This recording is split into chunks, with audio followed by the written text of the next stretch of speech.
Okie dokie. So we have about 30 minutes to sit down and be still and not do anything for a minute. So we wanted to, We think.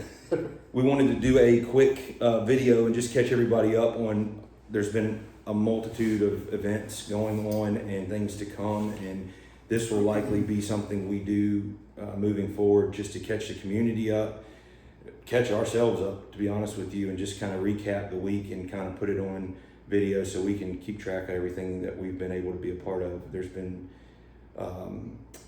we've got clinics coming up, had some outings, and we just wanted to share those with you guys this morning while we had a few minutes. So for those of you that don't know us, I'm Bobby Cahey. I'm the program director here at National Center for Healthy Veterans and part of Valor Farm. And I'm Jake Corwin. I'm the Chief Operating Officer for National Center for Healthy Veterans, and we get the opportunity to work on this incredible property and this incredible new arena, and all with the ultimate mission of returning healthy veterans to America, which in layman's terms means that we, for 9 months, we get to spend time with veterans who are struggling with trauma, with PTSD, with post-addiction recovery, a lot of different things that affect our servicemen and women after they get out of the military. And it's an incredibly rewarding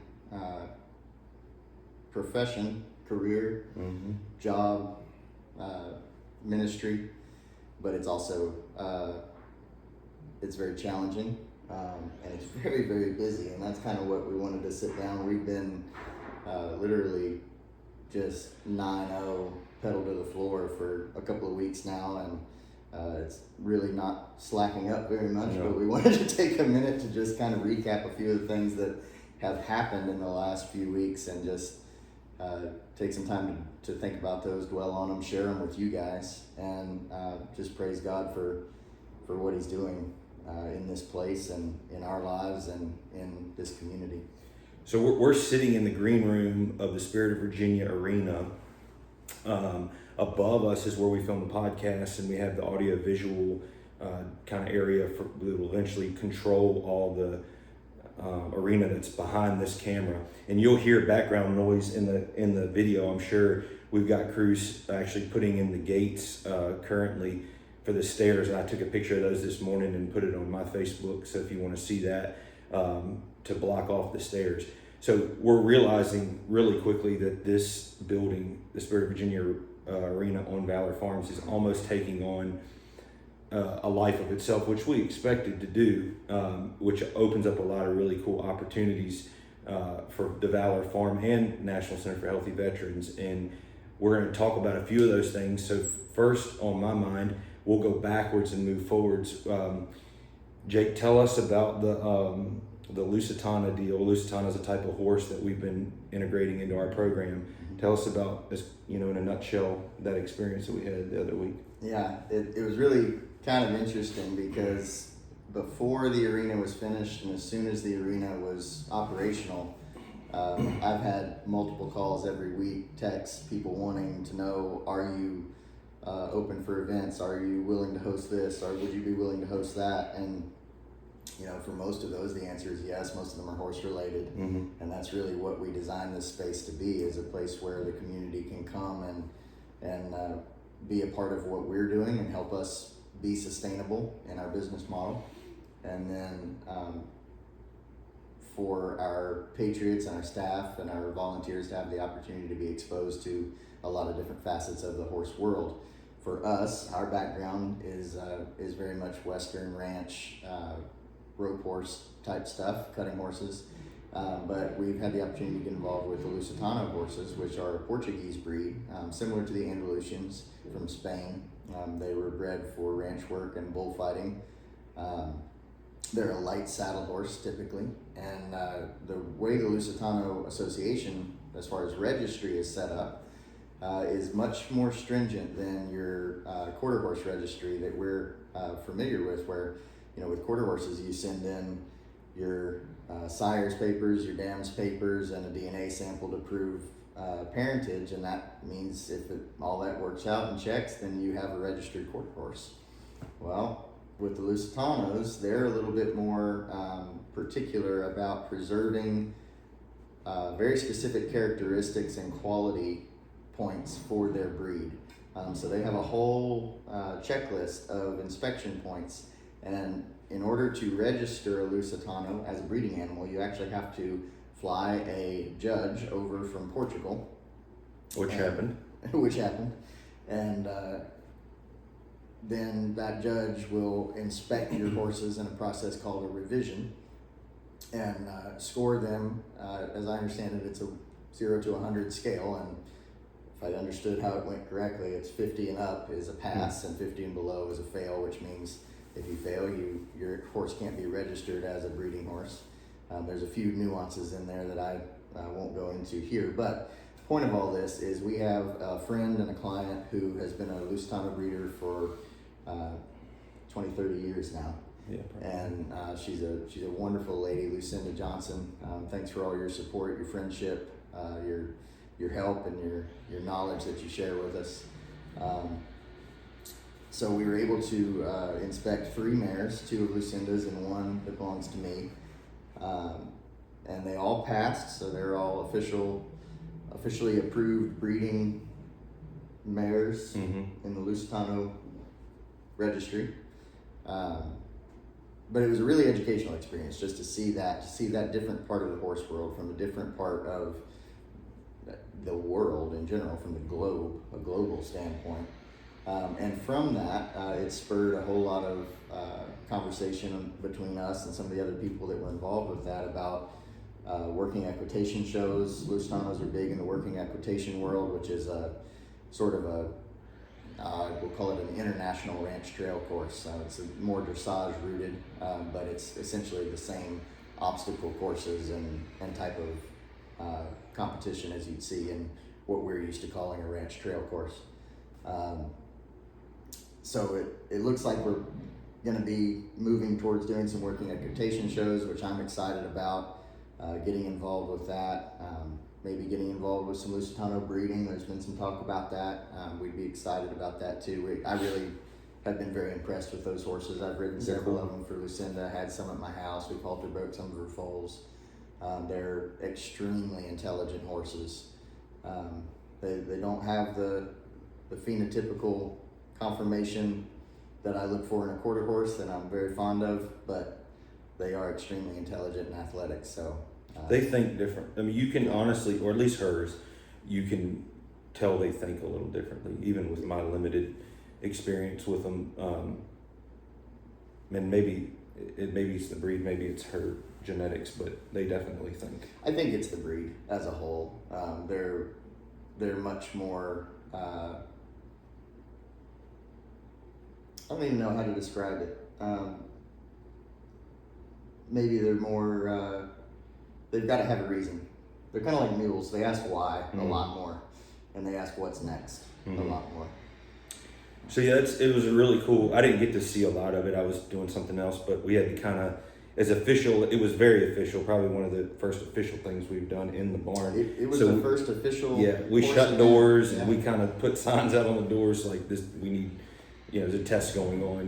Kind of like at school. But it was neat. And made some, like Jake said, made some good connections, and it's starting to show us this facility, people, horses, opportunities, all starting to come together. We may not know exactly what that looks like or what's to come, but it's starting to show itself that this arena is going to be pretty special. So, all right, so let's move forward from that. That was a big success, and everything worked out well there. Like I said, we've got construction going on in the arena. The sand is down. We've ridden in the arena. We've had equine therapy in the arena. We've had horsemanship in the arena. The last little finishing touches are kind of going on right now in the with the gates and whatnot. Don't let me miss anything. Like, what was next? What was the next kind of? I mean, the fact that we had like 7 people horseback. For the class we're able to have big horsemanship classes and nobody's too crowded, which is awesome. One of the cool things that I've noticed is that the old barn was really a place of peace. I might have said this already in one of the podcasts, but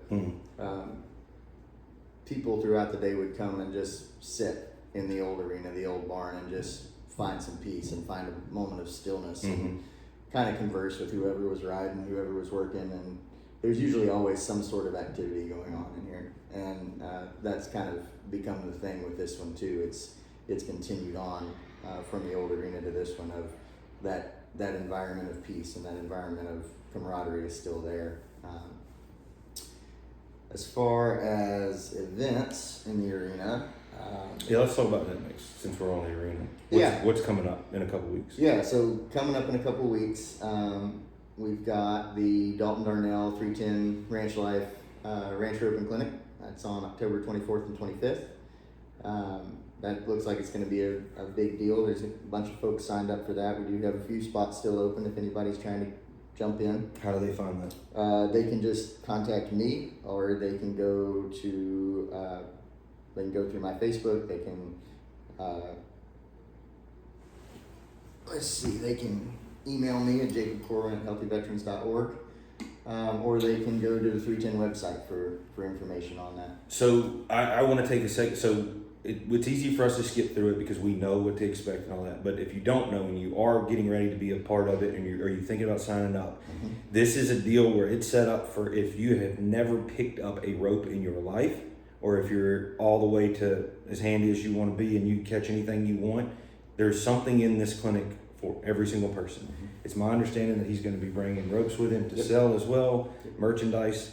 We have used these ropes for years. Yeah, and they're good ropes. And they have a rope for anything. I was looking at his website the other day. They're tying custom horn knots on heel and drag ropes, and I've never seen anything like the ones he's tying. He's braiding in a 5-strand braid around. I mean, it's just nice. Yeah, it's a little extra. No, it's a traditional Texas style. But you can take it on. So anyways, they've got ropes for anything and every occasion, and I've got one that I think's my favorite, and I'm going to plan on buying a bunch when he gets here as well. But anyways, for anybody, any skill level, there will be an opportunity for you to either, from as small as audit the course, where you just pay a small fee and stay and watch a particular thing, or pay to be in one of the actual events, clinics, or what have you. And it would... he's the kind of guy that'll take the time and explain it in terms where he's not gonna overcomplicate it or make you tell you a poem to try to figure out how to throw a loop. Some are a little over. they tell you a story in the loop, and he'll just explain it to you. So I would encourage anybody, if you want to come, don't be intimidated. Don't think that it's not for you. If there's spots open, take advantage of that and come out, and we're going to try to have some food too. It's one of the most affordable clinics you'll find. He's gone out of his way to figure out how to make it affordable for people, and also to figure out how to help support us through it as an organization. So I really like him. He's a good guy. I'm looking forward to getting to know him better. He's an Air Force veteran, and he's a follower of the King, and he's a guy that's just very open and honest about his journey of learning how to be a godly man, which I appreciate. It's a big part of what we're trying to do, you and I, even with this podcast. He's got a great podcast called The Art of Suffering, if you want to check that out. And then definitely go to 310 Ranch Life or 310 EDU. They have a bunch of resources if you're trying to learn how to rope, how to handle cattle, how to work a horse. They've got some really, really good content there. They have good customer support too, because I wanted a particular rope and I wasn't really sure what I wanted. I can't remember if I think I talked to his dad. That's who I talked to, John, for a while. And I mean, he talked to me for way longer than he probably should have, about what to get. He goes, "That's what I'm gonna send you. You'll like it, promise." And it's my favorite rope. I just want it longer. Tracer. The Tracer. I just want it longer. And but they've got a lot of cool products. Great company, family owned, and we're excited to have them out. And if you haven't signed up, man, sign up or come audit or just come check it out. We're gonna try to have some food down here for people to eat, and it's gonna be a real good time. It's gonna be a Friday and a Saturday. So that's the next clinic. We do have an event tomorrow. Yeah, we have an event tomorrow.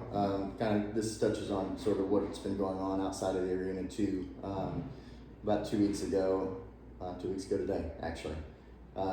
We lost a huge member of the veteran community in the Lynchburg area. The Navy veteran, CB, Jim Tennant, was a volunteer for a bunch of different veteran organizations, including us. Basically, you know, I'm sure at some point he actually had a job. I've always known him as retired. Yeah. So I don't know actually what he did for a living after he got out of the Navy. I'm not sure. But he was a good friend. He always ran parking. He was one of those guys that always had a smile on his face, always had a joke to tell, was always trying to lift everybody's spirits and make sure things got done well. And he just everybody's friend. And about 2 weeks ago, 2 weeks ago today, he was headed from one veteran event to another veteran event with some of his motorcycle buddies, and they said he just drifted off the road and crashed. But you know, it sounds like probably had some sort of a heart event or something, because they said he never checked up or anything. So it was a shock to everybody. I didn't know Jim super well. I met him a few times, but you know, getting to know him through his stories, it sounds to me like I can't help it. Maybe it's corny or cliche, but it sounds like one of those Bible stories where he was here and then he wasn't. Yeah. So like he had plans. God had plans for him, something for him to do in the kingdom up there, and the story kind of just seems to me like, you know, one of those deals where you can't understand why. Maybe he just he was here and then he wasn't. But the community that will likely show up to remember Jim and support his wife and his kids is going to be quite a few people. So we're honored to be able to do it. Number one, I mean, we're honored to be able to host his memorial service here tomorrow, and just be a part of helping everybody find some closure in that, because it's definitely a shock that's been hard for a lot of people to deal with. I've seen some really strong, kind of hard and crusty old guys get real teary over this one, and that's understandable, because he was just, you couldn't find anything bad to say about him. He just always helped. He's literally devoted his life to helping people, and specifically veterans. Yeah, so we'll have that here tomorrow. It's going to be a big event. We're honored to be able to do it. Another opportunity for the Spirit of Virginia Arena to, you know, touch people's lives, and we get to be a part of that, which is really cool. Event-wise, is there anything else worth noting on this deal? In the arena, we got a few ideas coming up. I'm not going to give any hard dates or hard info, because a lot of it's still in the works. But I've had calls about horsemanship clinics for next year that are pretty exciting. I won't go into details on that. I'm ecstatic about it, and I hope that it comes through. And can't wait to tell you guys more once the details are locked in. But that's on the horizon. There's rumors of a Black Friday ranch horse show. So you guys keep your Black Friday open if you're wanting to get in on that. Had calls about everything from rodeo schools to farrier competitions to shows, and we cut the ribbon 2 weeks ago. Yeah. Basically, so had folks coming in to train for shows that they're going to. It's been, it's kind of as soon as the doors were open, it was right back to where we left off with the old arena, which is really actually better than where we left off with the old arena. So we got bleachers that are going to come in for the stage. In January, I think we'll have bleachers in. We'll have seating for 320 on a stage, on a concrete stage. Yeah, an elevated platform. It's really neat. All right, well, that's probably enough for the events, because I want to cover some other stuff. So last night, you guys, I see you, and you took a few Patriots with you from our program. Yep. Where'd you go? So we were invited to do the national anthem and a flag presentation for the International Frisian Sport Horse Association finals in Lexington, Virginia, at the Virginia Horse Center. So really neat opportunity through some connections. Shout out to Bruce Griffin Sport Horses, Bruce and Stacy and Janae. You guys are awesome. Thank you for supporting us from the get-go and for connecting us with the association. They're doing a benefit ride for us on Saturday. and wanted to highlight us as part of that since they were so close up there in Lexington. And so I got to take a couple of our Patriots up. One of them's been in the program for about 6 months now. He's getting ready to start his 3rd trimester. And so he's been through 2 trimesters of horsemanship classes, pretty comfortable on a horse, has some skills. And so I was able to take him up, let him carry the flag into the Lexington Coliseum, and then we did the anthem, and so it was a neat experience. It was a stretch for him. He was definitely nervous about it. If you're familiar at all with the symptoms of PTS and trauma, crowds, spotlights, anything out of your comfort zone and keeping your back to the wall and staying under the radar is extremely unnerving for most of these guys. So I was really proud of him. He did really, really well. It was way out of his comfort zone, but he handled it. And it was just a good time. It shows an opportunity for horses to bridge that gap between the trauma and the social aspect. And this was an example of Jake being able to step up, involve these guys, put them in uncomfortable situations to an extent, use the horse, and it was a really neat opportunity. I got to see some pictures and some video, and I'm like, yeah, that would have never happened 3 months ago, 5 months ago, whatever. And all these things come together, and you get to see the growth in these guys' lives, and it's because of this building, it's because of the staff, it's because of the horses, it's because of the program, and it works. And you get to see it all come together like that. And Jake's not kidding. That was a big deal for someone of that nature who I have seen it happen differently. Let's just say that I've seen an outing not be as successful, but with growth, with time, with effort put in, and them working towards us and us working towards them, you get to see something like that happen. And we get to be a part of things in the community, and it's really cool to see it all come together. So it was neat to see that last night. So just another opportunity for Valor Farm, NCHV, to go out somewhere else and touch people and communities outside of this property. We do that. We do a lot of events like that. So it was neat. What else? Have we gotten off campus anymore I feel like we have, but. We did the Out of Darkness Walk. Oh yeah, yep. So you talk about that because I didn't know that. Yeah. So we got to participate in the Out of the Darkness Walk in Lynchburg. Out of the Darkness is a nationwide. I don't know if it's an organization or an event, but I'm not really sure. Anyway, it's a suicide awareness event, and the one in Lynchburg is. It's a big deal.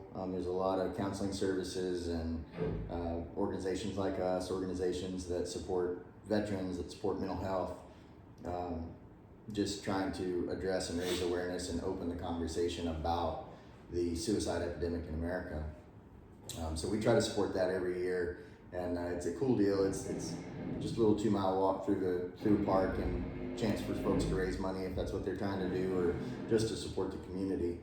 And to remember some of the folks that people have lost. In a lot of ways, it's a way for folks to kind of honor memory. Yeah.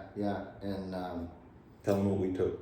Yeah, we always take a few dogs. There's a lot of dogs on this walk, support animals. And then we like to take our 2 minis. We got 2 little black minis that are friendly and game horses. Mini horses. Yeah, mini horses. Sorry, yeah, that's all right. In case somebody didn't know. Yeah, little tiny horses, and so we took Sarge and Dante down there. It was Sarge's first time. Don't think Sarge has ever walked that far in his life. He was pretty tired. His legs are literally. Yeah, he got short little legs. That's a lot of steps. Need a Fitbit for him. But people love them. People love to see the little. I mean, they probably don't expect to see that, so they go out and they see these 2 little mini horses, and they're used to people walking dogs. And they steal the show. People walking ponies, but yeah. So we had staff out there at that. We had our horses out there at that. That was really cool. Patriots. And our Patriots. And we got to stop by afterwards and see Zach at the Lynchburg Community Market. Oh yeah. If you guys don't know, we have a spot at Lynchburg Community Market downtown now. Zach will be there pretty much every Saturday, and we may start doing some more days throughout the week. Do you know what we're selling down there specifically? We got beef, pork, eggs. I don't know what else he's taking down there. we may start having some different things down there, but for the most part, it's beef, pork, and eggs at the moment. And our eggs, we got new chickens a while back, and our egg production, talked to our farm guys, and they said that it's almost back up to full production because we consume a lot of eggs here on the farm with our guys, and we sell at our market and at the community market, like Jake was saying. So that's really cool. If you haven't been down there, or if you haven't been to our market on 29, 1056 Fords Road. Yep, check that out. We sell a lot of stuff. We've got local honey that our bees are kind of, I think, taking a break right now, but we've got honey still for sale, and we've got some beef coming in and some pork coming in too. Not taking a break. The bees? Yeah, they didn't go on vacation. Well, they're just, you can only harvest them. Yeah, you have to manage how much honey you can either grow your hives or you can harvest honey. Yeah. And so right now we're growing hives, and then we'll be able to harvest down the road because the honey is their food through the winter. If artificial food doesn't do the same thing that the honey that they make for themselves does. Yep. So the farm is still running top notch. There's a lot of moving and shaking on the property going on because we've been doing construction. Roads have been being dug up and things have been being moved, but everything's still alive and well and doing. We're growing that part of the farm too, making improvements and additions, and got a grant for a greenhouse to go in and a market expansion. Yeah. So a greenhouse would be somewhere we can obviously grow a large amount of crops in a safe building. Our guys can use that, and we don't have to worry about deer or weather or anything like that. Really control it a little bit better. Yep. And so we're excited about all of that. And what else? We got about 5 more minutes. I want to keep it about 30 minutes. So what else could we let everybody know that we've been getting into? I'll touch on a little bit of programming side of NCHV. So our classes, we're actually we've got 2 groups basically right now in programming through NCHV. So our first group is wrapping up, our new group is wrapping up their first trimester, 11-week session of Resilience God Style. They will be going into Reboot after that, which is another trauma-based recovery program. And then the guys that are the second trimester guys who are in their second trimester of 11-week blocks will be coming out of Reboot and going into Jobs for Life, where they're going to start touching on vocation, advocation, what life looks like outside of this. Let's talk about internships for a minute. All right, go ahead. So that Jobs for Life, that third trimester, it also is where it's not just the Jobs for Life course, but they're also doing internships. Mm-hmm. And one of the cool things about this place, and it kind of touches on what we talked about with the flag presentation and everything, of pushing people out of their comfort zone. I actually had a conversation with one of our guys the other day, and he was saying, well, I know this skill, I have this skill, and I can go and get a job anywhere and do that. That's no problem. I said, is that what you want to do? He said, well, it'd be easy, but I'd kind of like to finish my psychology degree and maybe do something to help veterans. And I was like, so that is what this internship is for. Mm-hmm. Our mantra is returning healthy veterans to America. The tag to that is so that they can become leaders in their communities, their families, their churches, their communities, their careers. We don't want to just send them back out healthy. We want them to go back out and lead and show others how to be healthy. So being able to take these guys and in that third trimester say, okay, we know what you've done. You know what you can do. What do you want to do? Mm-hmm. What do you want? This is a chance to reset. Like, a lot of us feel like we don't get second chances in life. Yeah. But this is a chance for you to say, and with resources and a community behind you that can support you. You're still under the umbrella, right? In arm's reach. Let's take the opportunity. If you're going to fall off the bike, do it while you're still here, and we can snatch you back up and put you back on it. And when you're the thing about this place is we've got so many different people from so many different walks of life, top to bottom, right? I mean, you've got a huge network of connections throughout the Lynchburg area and throughout the country. Mm-hmm. Like, if you want to get involved with something that you never thought you'd have the opportunity to do, now is your time. We can figure it out. Yeah, this is where we can get you hooked up with that. But you're going to have to do the work. Yep. Like, that's the thing about this program that I think is, I guess it's true of all programs, but for this one in particular, it's set up to give you all the tools you need to be successful beyond what you thought you could be, but you're going to have to put the work in order to make it really pay. You can coast through and have a mediocre result. Yep, and that's the same for Resilience God Style, for Reboot, for AA, whatever class you're in. We're actually getting ready to start we're adding a new class to programming. It's a fatherhood class, which everyone will be involved with, no matter if you're a dad or everybody's had a dad. You didn't get here without a dad, whether it was a good experience or a bad experience. So everyone's going to go through the program. It's going to be a one day a week deal where they get to sit in class and learn about a different aspect of life that is not already in programming. So really excited about that. And then also to the internship point, there are times when we do in-house internships when it's appropriate.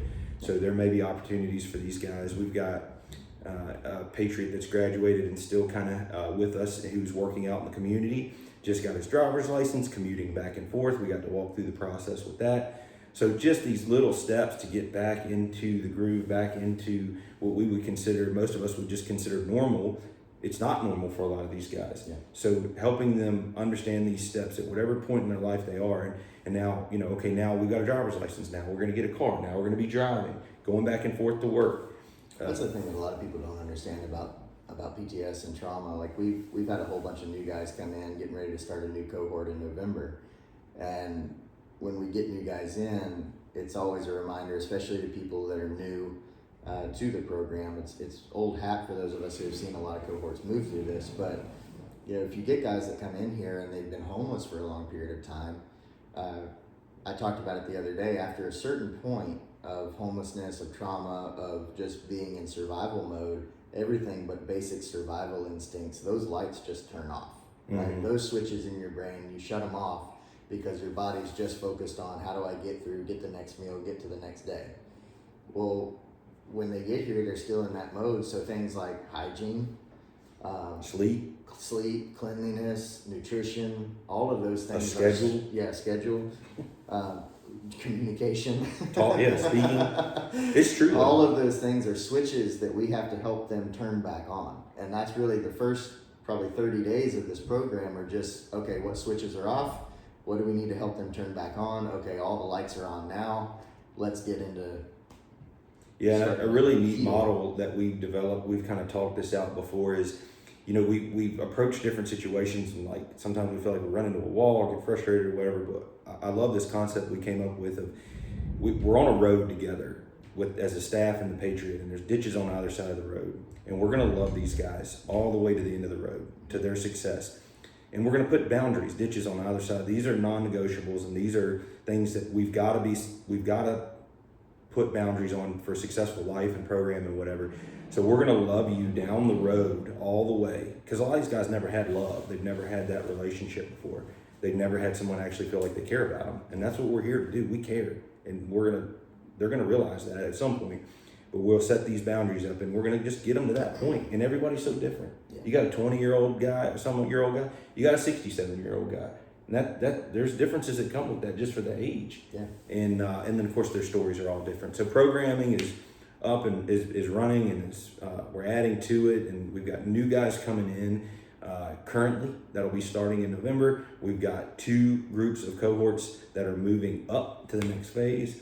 So things are really starting to click. Things are really starting to be busy but fun at the same time. And we just wanted to take a few minutes, we're probably missing a bunch of stuff anyway, but we're going to try to do this weekly maybe. Keep it to about 30 minutes, catch you guys up. If you have questions or comments, Jake's going to help me figure out how to put this on YouTube where our podcasts go, and then it'll be on our Facebook too. Shoot us a message. If you have a question, a comment, or concern, you want to talk to us about anything we said, or you have some ideas, please just give us a holler and message us, and we'd love to share with you in person. I'm headed to Abbott Lab here like in 2 seconds to do an event, and he gets to stay here and work here.